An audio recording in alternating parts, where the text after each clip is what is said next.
Hello Aries, welcome to गुरु माँ Hindi tarot. और ये रीडिंग है 8th ऑफ मार्च से लेके 14th ऑफ मार्च तक की। तो चलिए देखते हैं आपके लिए क्या मैसेजेस है इस वीक में और आप क्या एक्सपेक्ट कर सकते हैं अपनी लव लाइफ में। Messages for Aries.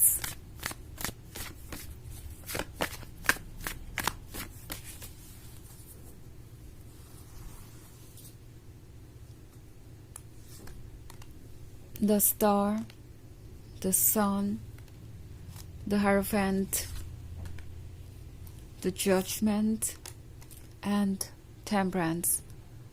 Okay. So हमारे पास है the Hierophant.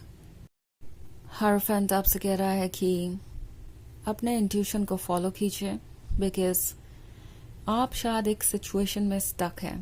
द सन का कार्ड है, सो प्रोबेबली आप एक ऐसे रिलेशनशिप में है जो शुरुआत में बहुत ही रोमांटिक था, बहुत इंटरेस्टिंग था, ये पर्सन पैशनेट था और सब कुछ परफेक्ट नजर आ रहा था। और अब आपको चीज़ें चेंज होती हुई नजर आ रही हैं। टेम्परेंस है तो आपको ऐसा लग सकता है जैसे इस रिलेशनशिप में कोई बैलेंस ही नहीं है और ये पर्सन जस्टिस नहीं कर पा रहा आपके साथ। सो अगर आप ऐसी किसी सिचुएशन में हैं तो टैरो आपसे कह रहा है कि कुछ वक्त लीजिए अपने लिए एंड आप ये फिगर आउट कर पाएंगे कि क्या आप इस रिलेशनशिप में कंटिन्यू करना चाहते हैं या नहीं। क्या ये पर्सन आपके टाइम और अटेंशन के लायक है भी या नहीं। बिकॉज जजमेंट का कार्ड है, सो प्रोबेबली कोई आपको जज कर रहा है। इट्स लाइक अगर कुछ नहीं वर्क कर रहा तो आपकी वजह से ही नहीं वर्क कर रहा। अगर ये रिलेशनशिप इतना कॉम्प्लिकेटेड है तो आपकी वजह से ही है। आप इमेच्योर हैं, आप बहुत ज़्यादा डोमिनेटिंग है, आप बहुत ज़्यादा कंट्रोलिंग है। सो आपने बहुत सारी चीज़ें सुनी हो सकती हैं, बहुत कुछ टॉलरेट किया हो सकता है और अब टैरो आपको ये दिखाना चाहता है कि जिस पिक्चर को आप पसंद कर रहे हैं वो एक्चुअली है क्या। अगर आप उसे कम्प्लीटली देखें तो मतलब अभी तक आप इस पर्सन को कम्प्लीटली नहीं जानते थे।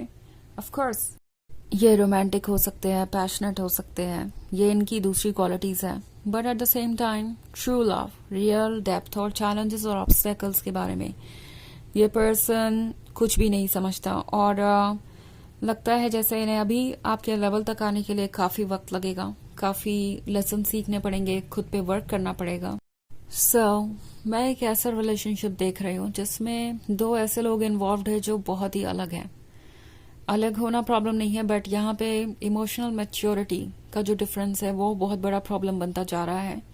आप अलग तरीके से चीज़ों को देखते हैं, आपके लिए चीज़ें मायने रखती है और आप इस रिलेशनशिप में इसलिए हैं ताकि ये वर्क करें, आप दोनों आगे बढ़े, मैरिड हों। और दूसरी तरफ ये पर्सन है जो शायद बहुत सीरियसली नहीं ले रहा कुछ भी और उन्हें लगता है कि वो एक्सक्यूजेस देकर या आपको मैनिपुलेट करके काम चला सकते हैं, ये रिलेशनशिप आगे बढ़ सकता है।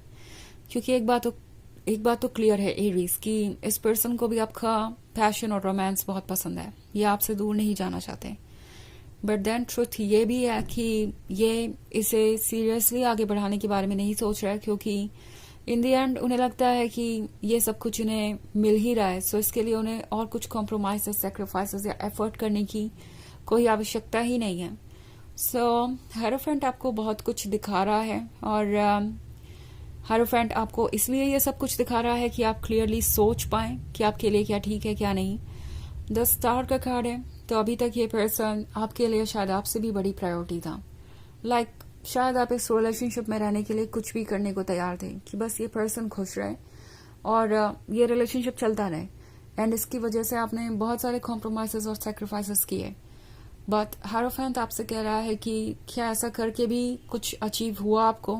क्या आप एक ऐसे पर्सन को खुश रख सकते हैं जो कॉन्टिन्यूसली कुछ ना कुछ डिमांड कर रहा हो, जो कॉन्टिन्यूसली आपसे सेक्रीफाइसेस एक्सपेक्ट करता हो, कभी उन चीज़ों को अप्रिशिएट ना करता हो जो आपने आज तक की हैं।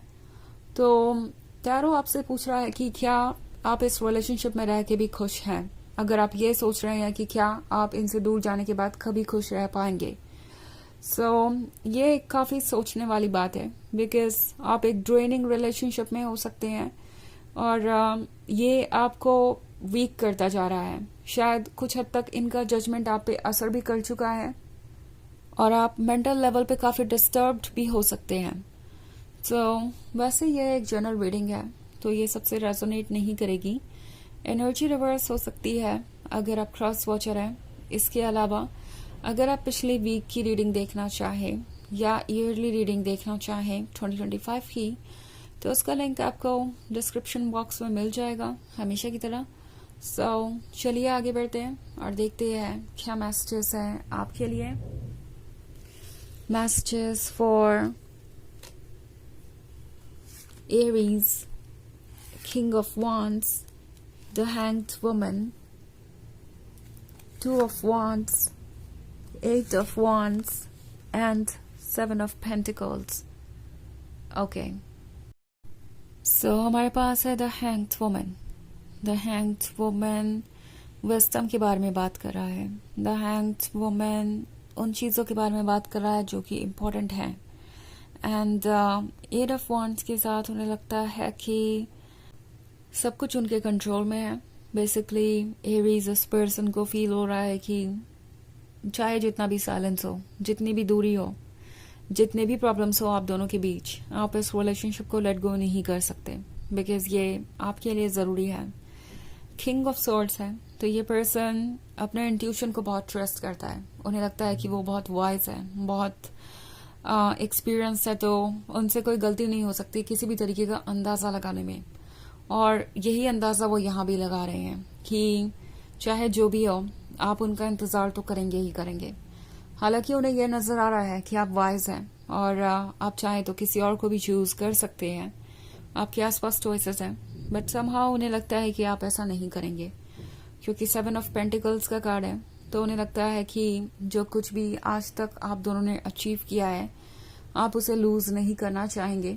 आफ्टर ऑल आप इसकी अहमियत ज़्यादा समझते हैं क्योंकि आप ही ने तो इस रिलेशनशिप को बिल्ड किया है, इतना वेट किया है, इस रिलेशनशिप में इतना टाइम और एफर्ट दिया है। तो उन्हें लगता है कि आप अभी भी उनका इंतज़ार करेंगे। 2 ऑफ वॉन्ड्स है, सो बहुत सारे लोगों के लिए ये एक लॉन्ग डिस्टेंस रिलेशनशिप हो सकता है जिसकी वजह से चीज़ें और कॉम्प्लिकेटेड हो गई है।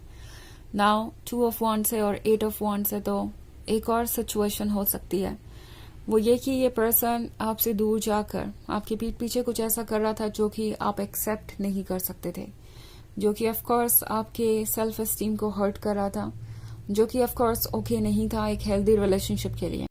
ऑल्सो हो सकता है आप मेंटल लेवल पे बहुत ज़्यादा स्ट्रगल कर रहे थे, इस पर्सन ने आपको बहुत ज़्यादा ओवर थिंकिंग करवाई है लाइक अपने एक्शंस की वजह से, और आप टायर्ड नज़र आ रहे हैं। तो अब ये जर्नी आपकी है, आप इसे जैसे चाहे वैसे चेंज कर सकते हैं, आप इसे जैसे चाहे वैसे शेप कर सकते हैं। यूनिवर्स आपको सारी इन्फॉर्मेशन दे रहा है, आपके सामने ट्रुथ लेके आ रहा है। तो ये सोचने वाली बात है कि क्या आप इस रिलेशनशिप में खुश रह सकते हैं। अगर आप अभी तक यही सोच रहे थे कि क्या आप इनके बिना खुश रह सकते हैं, तो आपकी सोच चाहती है कि आप खुद से ये पूछें कि क्या आप इस रिलेशनशिप के साथ खुश रह सकते हैं इस तरीके के ट्रीटमेंट के साथ।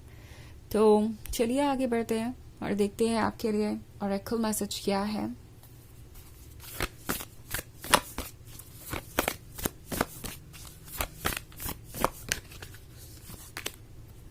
Do not dim to fit in.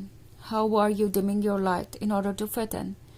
तो ये कार्ड आपसे कह रहा है कि आपको बिल्कुल भी अपने आप में बदलाव लाने की ज़रूरत नहीं है किसी के साथ एडजस्टमेंट करने के लिए, क्योंकि आपको ऐसा फील हो सकता है, जैसा कि मैंने कहा, आप दोनों बहुत ही अलग लेवल पे हैं, आप इमोशनली एक अलग लेवल पे हैं, आपके लव और हैप्पीनेस की डेफिनेशन ही अलग है, आपकी लॉयल्टी और डिवोशन की डेफिनेशन ही अलग है, और दूसरी तरफ ये पर्सन उस डेफिनेशन में मैच नहीं कर रहा।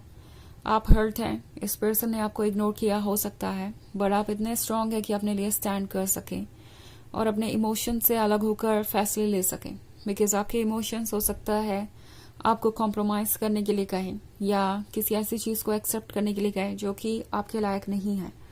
सो उस केस में आपकी सोल आपसे कह रही है कि आपको अवेयर रहना चाहिए, आपको समझना चाहिए कि आपके लिए क्या अच्छा है। ओके, सो अपने अंदर चेंजेस मत लाइए और ना ही कॉम्प्रोमाइजेस कीजिए। तो ये है रीडिंग इस वीक की। आई होप आपको अच्छी लगी होगी। Thanks for watching. Till next video, bye.